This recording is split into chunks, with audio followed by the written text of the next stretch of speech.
Lamine Yamal has only gone and dropped one of the coldest quotes of all time to determine whether the Nations League will have any influence whatsoever on the Ballon d'Or. So long story short, when asked whether France versus Spain would have any bearing on the Ballon d'Or, he said that I'm a person who likes to base my vote on the whole season. But that's not even the heavy hitter. Oh no.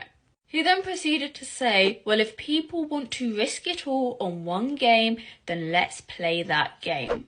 I must admit that is very, very cold. The interview is actually pretty cool, so I recommend you guys checking it out in your own time, of course. But let's actually talk about what's at hand here. Is the Nations League going to have any bearing on the outcome of the Ballon d'Or? Now, in an ideal world, Lamine Yamal would be completely right. The Ballon d'Or would be based on the entire season, not a couple of games. But practice is not reality, and media narratives do dictate outcomes. The Nation League this season are head-to-heads of some of the best countries in world football right now. And the France-Spain match in particular have the biggest names in world football. You've got Lamine Yamal, Ousmane Dembele, Kylian Mbappe, the list goes on. Lamine Yamal and Ousmane Dembele are currently the front runners for the Ballon d'Or, and they are going head-to-head in a somewhat big international tournament. Yes, in an ideal world, like Lamine Yamal said, this game should not have much bearing on the Ballon d'Or, but we do not live in that world.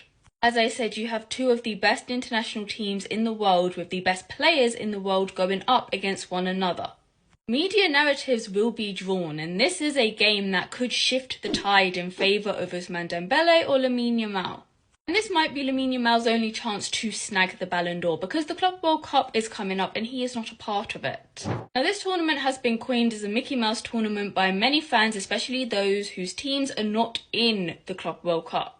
If you do not think that a competition that happens every 4 years with the best teams in the world is not going to have some sort of influence on the Ballon d'Or, I have a bridge to sell you. We could potentially be seeing a matchup of Real Madrid, PSG, Manchester City, PSG, Real Madrid, Atletico Madrid, the list goes on. And you think matches like that are not going to impact the Ballon d'Or? I'm not saying that this will decide it, it is very unlikely to. But it will impact the voting whether fans like it or not. But those are just my thoughts. As always, let me know what you think in the comments down below, and like and follow for more.